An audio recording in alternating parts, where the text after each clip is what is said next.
Estamos de volta com 3-1. O assunto dessa semana aqui na TV Brasil é a atuação do crime organizado. Participam dessa nossa conversa o sociólogo Dário Souza e Silva, o especialista em crime organizado Giovanni Quaglia e o ex-capitão do BOPE, Rodrigo Pimentel. Nós retomamos o debate com uma pergunta de telespectador. A violência em grandes capitais é responsabilidade apenas do governo estadual? O caminho que eu acredito é no caminho da polícia municipal, ou então a polícia de alguma forma controlada pelo município, que seja estadual, que seja federal, que seja única, que seja integrada, que seja completa ou não, mas uma polícia que pertença ao poder municipal. O município, onde está em declínio a violência no Brasil, o estado de São Paulo, os municípios estão participando efetivamente. Estão implementando secretarias municipais de segurança pública. E você, Dário, o que você acha dessa discussão sobre o reordenamento da polícia, a reestruturação da polícia? Eu não acredito numa reforma de curto prazo também. Acho que a mudança de uma cultura policial e muito fundada em tempos pré-democráticos no Brasil, né, sobretudo no que se refere à questão da polícia militar, da maneira como ela se relaciona com o governo e com políticas de mais longo prazo, né? Eu acho que isso leva tempo para ser transformado. Há uma mudança dos quadros, uma depuração da cultura institucional, que também é um elemento importante de gestão, isso leva tempo. Agora, isso leva tempo também, né, e um ponto que eu queria destacar é que a criminalidade se tornou uma mercadoria política importante.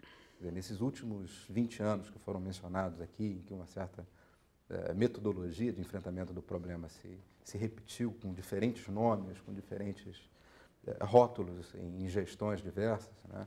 Também nada se decidiu, nenhuma eleição para cargo majoritário se decidiu no Rio de Janeiro sem passar fortemente pelo tema da violência, né? Eu acho que a dimensão que o problema tem hoje a nível nacional, a partir do Rio de Janeiro, mas a nível nacional, faz com que não seja um exagero supor que as eleições nacionais do ano que vem vão certamente considerar de uma maneira importante o episódio do Rio de Janeiro, a maneira como as coisas se organizaram aqui. Então, é uma posição completamente diferente da dele. Ele fala em municipalizar.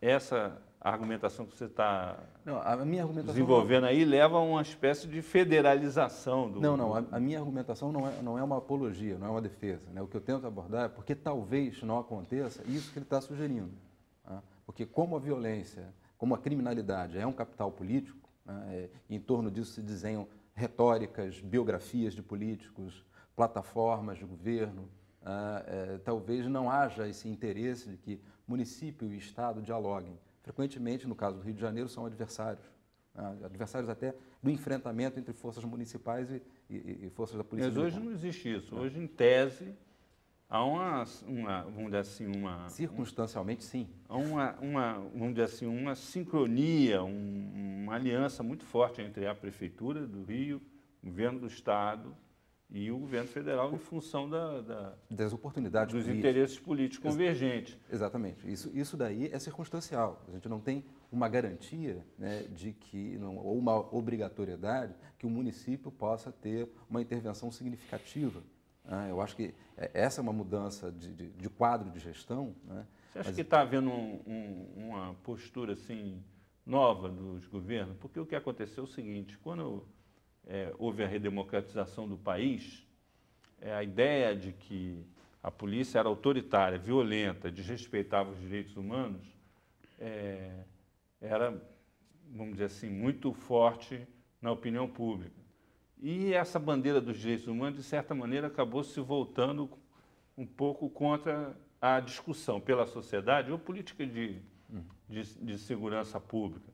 E uma certa tolerância também dos governos com relação a atividades marginais, informais e quase sempre relacionadas isso historicamente a ações ilegais e tal, ao crime, lavagem de dinheiro, contrabando, isso tudo, como ele falou,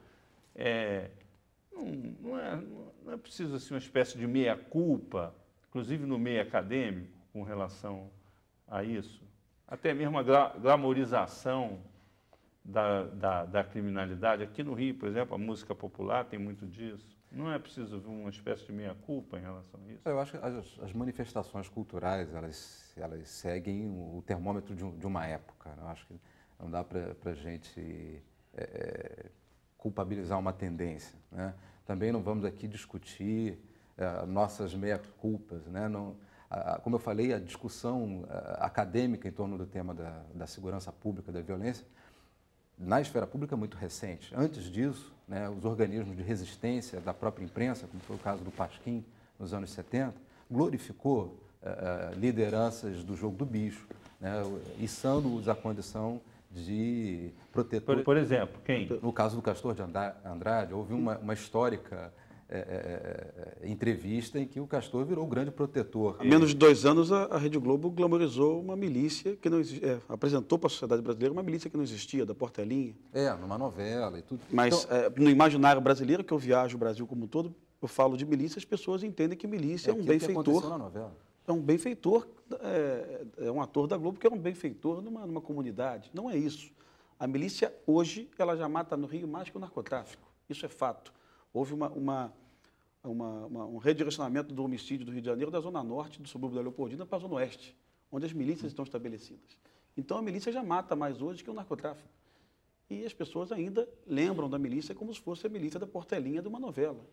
É importante, voltando à questão dos direitos humanos, é possível que certamente haja um país em que os direitos humanos sejam mais desrespeitados no Brasil, né?